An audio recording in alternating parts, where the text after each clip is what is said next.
This is Pastors Live, a Rev FM production podcast. Join Pastors Dave, Ty, and Shane for a fresh, fun, and often unpredictable take on faith, the Bible, and the world around us.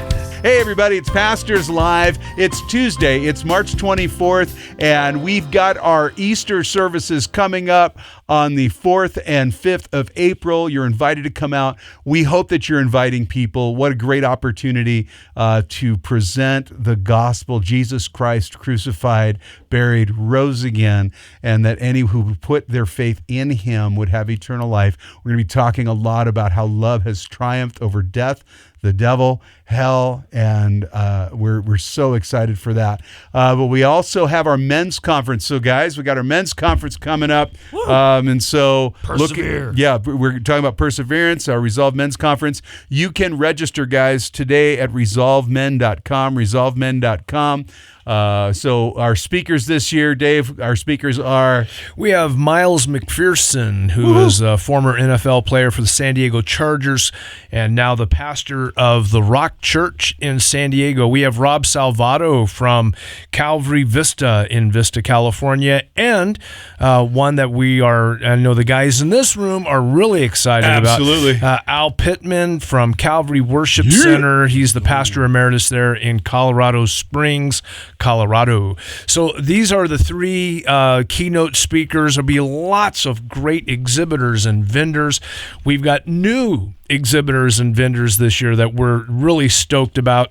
And so come on out. It's going to be a great day. And we have a lot of adrenaline-fueled activities during the lunch break. Food trucks. We have the Water Springs men's worship team. They always bring it. And to me, there's just nothing better than hearing 500, 600, 700 men in a sanctuary lifting their voices in praise and worship. It's powerful. I mean, you talk about adrenaline-fueled day. Did the insurance company say we could do the napalm demonstration? Or did they say no? Sure, Pastor Ty. If you want that, I'll make it happen. You know I will. Well, Chris will make it happen. So it's like he'll ask you what color you want the flame. I ain't afraid of no purple, city green, regulations. That's for sure. Yeah, so... But we've got so many fun things this year. This is great. Be a men's conference and three right there. Great keynote speakers. So listen, come bring your sons, but you know what? Bring your unsaved friends. Be a missionary, and bring your unsaved neighbors, family to this great day. It's adrenaline filled. They'll have a ball, but they will also hear three great speakers. I know Miles is going to kick off the day with a very kind of a strong evangelistic evangelical push, and so there you go. I love it, Pastor Dave. Yep. I'm so it's going to be really good. Yeah, Resolve. Did you mention it? ResolveMen.com. Yes, I did. It's one word. ResolveMen.com. And so we've got some. We have some. By the way, we got the normal four here in the studio today. Shane, normal's Dave, sort of Ty, a myself. strange word to use. Normal's not. Thing you've ever said to me. By the way, I think potato heads actually more reflect what's going on with us than we want to own up to, because that looks really messed up. Well, I look at the potato head family over there, incling Bob, big boy, and I realize they all need Jesus.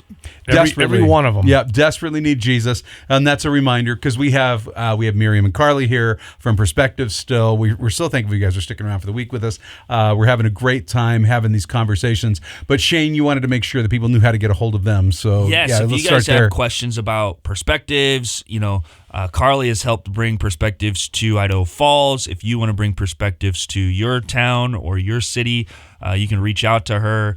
If you just write into pastorslive@therev.fm or shane@watersprings.net, I can help connect you to Carly, and then we can get you connected to Miriam as well. Miriam, do you have any like an email address that you would be willing? Yes, I'm Miriam C. MIRIAMS EA, like Seattle, at AOL.com. Nice, AOL. AOL. Yeah. Wow. Oh, yeah, it goes right along with the King James. Yeah. But I got to tell you, I have another thought, and that is, as I was listening to you announce the men's conference, it took me back because I once was invited to a men's conference to talk about Muslims because they wanted me to come. And I'll tell you, I want to tell Carly, it was the strangest thing because all the workshops were about cars, sports, and guns. And That sounds like a great time for me, but it was different from any conference I'd ever been to before. Right? Yeah. My wife's email is also AOL, and it's funny. We'll go to different, maybe drop off the car at a mechanic or someplace like that, and they say, okay, is there a good email for you? And Sylvia will tell them, yeah, DAColeman6 at AOL.com. And it's funny, some of the people, Shane and Carly's age, will go, what? AOL and Yahoo. Those are Right. the original two. Yahoo! Okay, yeah. So, Well, it's very interesting because I kind of wanted to. I hope that our conversation would talk about how we can minister to our friends that are in the religion of Islam. How has your study helped you? Your education, your studies helped you, and your experience helped you help others minister to those who are in the Muslim community. Yeah. Well, as with all people, we show respect for them. As Carly said, there are things that are positive in their cultures, and we want to honor that. They also believe in the Creator God. They believe a great many things about God that we also believe in terms of His holiness, in terms of His power, in terms of His wanting to communicate with human beings by sending scriptures and prophets. They believe all that. They just don't believe that God loved us enough to come in human form, much less to die for us. So they also believe that Jesus was a very wonderful human being, was a great prophet, a great teacher. So you might have Muslims say, oh yeah, we believe in Jesus too. And that's what they believe about Jesus. But we have a great difference, which is that we believe God came in the form of Jesus and died for us, and they do not believe that. So that's where our division is. So you can start with the commonalities. As with all people, it's good if we pray for them publicly. That especially Muslims do public prayer, and they don't. If you tell them, "I'll pray for you," they don't know what that means. But if you say, "Can I pray for you right now about whatever it is they're venting on," then, or even with you just lost your keys, or something just happened, you say, "Would you stand with me for a minute as I pray?" This communicates to them because that's powerful. And actually, many Muslims, even the ones who are here in the Pocatello and Idaho Falls, they have magical charms that they use. They have them because God is too far away. And yeah, God is great, God is wonderful, and we honor God. But hey, if you need help, you go to magic because. But that's where we can talk about, for example, if I may belabor the point. we're good. Hey, I have my latest book is called Afghan Mountain Faith: Stories of Justice, Beauty, and Relationships, and it is co-authored with a man who became an Afghan man who became a Christian at the University of Washington while he was doing his doctoral studies, and one of his quests was he wanted to know how he knew God existed. He always knew that. And God was great and God was wonderful, but God was far away. And how do you get in contact with God? And he actually, because of his history, he spent 10 years in Iran. And that so he learned how the Shiite Iranians get in contact with God. And in Afghanistan, he learned how the Sunni Afghans get in contact with God. And in his own particular sect, which was Ismaili of the Hazaras, they all got in contact with God in a slightly different way. And he wondered, how do you get in contact with God? And at the University of Washington, and through the witness of an Iranian friend on his soccer team, he learned that you can go personally to God through Jesus Christ. And it was transforming for him. So you can start with their high view of God, and then you go, the God who came close, the God who came near. Now, the idea of God coming and Jesus offering his life in sacrifice which we're just going to celebrate in a couple of weeks. Right. The Muslims, every year, one of their most important celebrations is the Eid al-Adha, in which they remember that God asked Abraham to give his son as a sacrifice, and Abraham brought his son, and God provided a sacrifice. That's in their Quran. Now, it's the son they're talking about is Ishmael, but you just don't use that term. You just say Abraham's son, and it is a wonderful bridge because every year they kill a sheep, and it's sort of like Christmas for us. Many Americans don't think about the religious elements of Christmas, but they know it's there, and the Muslims the same way. They may just be partying, but they know the story of Abraham. And when you talk about how God really did give his son as a sacrifice, he like Abraham was sort of a little example of, but God provided the sacrifice, and it was his son. And at Easter, you can tell your Muslim friends, this is what we are celebrating, that God became the sacrifice. And yeah. Wow. I love that. So you're meeting, you're not trying to dismantle everything that's false that they believe in. You're trying to meet them where they're at and use that to leverage into the truth of the gospel. Yeah. I love that. That's a great approach. Pastor Ty. Yeah. How do you think we should interact as Christians with what's going on in the Middle East right now? I think that's a great conversation for the room.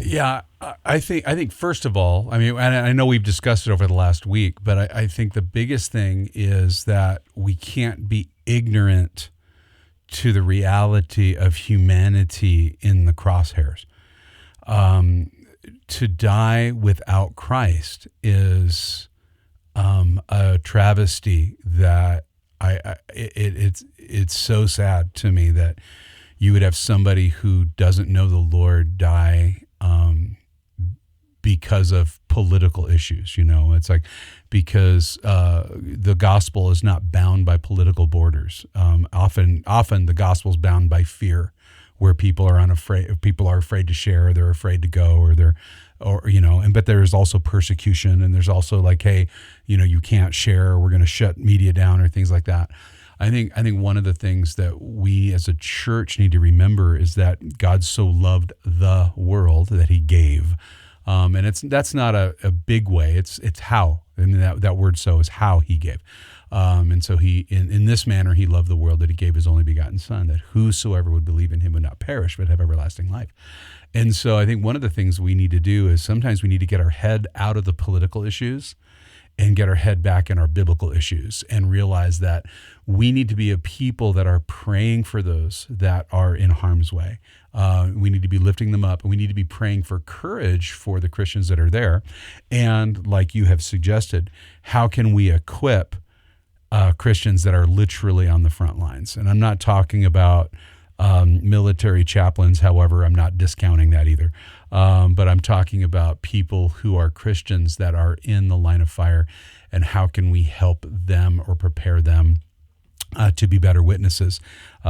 Because they need to hear the gospel, and they need to know. I think the other thing too is Christians need to know that they're being prayed for and supported by other Christians around the world. I think that's also really helpful. But that's the first thing, Shane, that comes to my mind, is to be biblically minded. And sometimes we need to shut the noise off to do that. But I love what Miriam said. When you see a country in the news, pray for that country. And there are things you can do online. Like if you're praying for a country, go online and search out, Christianity in that country or statistics. And so you know what you're praying for, and how you can effectively, pray. And if you have a small group, encourage that small group to be praying for those, that are in harm's way. Miriam, do you have any tools that could help Christians understand the Muslim world better? Well, let me say the general world in general first that Pastor Ty was referring to. It's enough just to pray for them, and you don't have to feel that you have to comprehensively know everything about Right, them. yeah. Just pray. But if you are interested, or the Lord leads you to learn a little bit more about them, actually, if I were you, I'd get in touch with Carly because the Perspectives program actually has information on all the countries of the world. The Joshua Project. Can you say Joshua something Project about is that? a great resource. Yeah, I buy that book every once because it's always being updated, so it's one of those things. Yeah. But yeah, Joshua Project is a great resource for unreached people groups and countries, things like that. And I mean, there's so many Is more. that online? Is that? Yeah, joshuaproject.net, I believe. Yeah. Yeah, those are by the way, those are great resources. And sometimes it's if you're struggling to pray for missions, like you don't know how to do that, getting that resource and just praying through it. It really helps you understand the global need for Jesus. I think sometimes we are so overwhelmed by it. I mean, we have obviously, like here we have YouTube, we have all of our social media here as a church, we have radio, we have TV, we have our Bible studies, we do actually have a global outreach just through media here. And so sometimes and when you think about it, we drive down the street and I'm thinking there are 4 or 5 different stations playing Bible studies on a Sunday morning just in our area alone, on the radio, off air, TV programs. And you just, sometimes we just get so overwhelmed by the gospel that we're not thinking there are places that have never heard the gospel. But what really makes me sad is we are so saturated with the gospel, people are no longer hearing the gospel. Like, oh yeah, okay, whatever. I've heard that. Sometimes they don't realize when you're in another country and you start talking about the God who came near, the God who loves, the God who sent his son to die for you, that really, people start to catch on to that and they get excited about that message because they've never heard that and hear, and unfortunately the witness sometimes of the church as well. Yeah, church is just a bunch of people so a guy can pay his mortgage or whatever. They have this really weird view of church in the West that it's all about money and resources. And of course now fallen pastors who are fallen sexually and morally bankrupt and things like that. And so we forget that it's actually about Christ and it's about the message of the gospel. And so I think sometimes we need to reset people a little bit and just remind them of that. There's a comment from Alyssa Chen in Seattle, Washington. I wanted to read that really quick. I think it kind of ties into our conversation about missions, right, and reaching people. She writes in and she says, "Hi, pastors. I listen to you guys on the podcast up here in Seattle and really appreciate the show." Well, God bless you, Alyssa. She says, "I've been kind of confused about something lately. I have friends who aren't Christians, but they're genuinely good people, kind, generous, they care about others, and sometimes I find myself wondering if they're living that way, what's the difference? I guess I'm struggling to understand how that fits in with what the Bible says about needing Jesus. Like, if someone is a, quote, good person, end quote, why is faith in Jesus still necessary? I don't know if I'm saying that right, but that's where I'm at." Well, Alyssa, thanks for writing in. And guys, what do you guys think about Alyssa's question? That was the topic of conversation in our Proverbs class last Tuesday. I had three people that were actually conversing about the previous weekend's message here at Water Springs, and they wanted to ask that same question. They have friends who don't follow Jesus. And then the question about, okay, what about that person, the Aborigine, the Pygmy, the person on some island in the South Seas or something. Or even Ireland, right? Who have never heard. Right. Well, yeah, I have good friends in Ireland, and they say to me, preaching the gospel in Ireland is like plowing granite. And I think, man, that is a pretty graphic description of evangelism. But we had this whole conversation, and it's an interesting thing, Alyssa. It's such a great question, and it's an honest question. It's kind of raw, and we appreciate that. Acts chapter 4, verse 12 tells us that there is no other name under heaven given among men whereby we must be saved. Salvation is through Jesus Christ and Jesus alone. And, ironically, Alyssa, I have friends and family. In fact, I have a cousin who is an atheistic Jew, and we love each other deeply, and he does not understand why I drill down so deep on Jesus. And here's the thing, Alyssa, ironically, many times people who are, quote, genuinely good people, kind, generous, and so forth toward others, that in itself becomes idolatry. And that is an affront to a holy and a righteous God, where I say, I don't need, nor do I want your sacrifice, God, Jesus, because I'm good enough on my own. And sadly, that's idolatry. That's a slap in God's face. Well, and I'm exempt from judgment because I'm a good person. And that's kind of Paul's whole argument when it comes to general revelation, specific revelation to the moralist, to the ungodly, to the Jew, all leading up to all have sinned and fall short of the glory of God and all need Jesus. So you can have a person who's a good person, but they're still separated from God because they do not have a relationship with Christ. And of course, that argument of what happens with, that person who lives on an island that's never heard the gospel, there is a law unto themselves, for God has revealed himself to them through general revelation of creation. And there's a lot more to that. But thank you so much for the comment. We really appreciate you, and thanks for the question. We're out of time for today, but please join us again tomorrow as we continue this conversation about missions and about changing the world for Jesus. God bless you. We'll talk to you next time. You've been listening to Pastors Live, a Rev FM production podcast. Join us again for more Bible talk, laughter, and unexpected tangents. Questions or feedback? Pastors Live at therev.fm. And don't forget to subscribe and leave a review.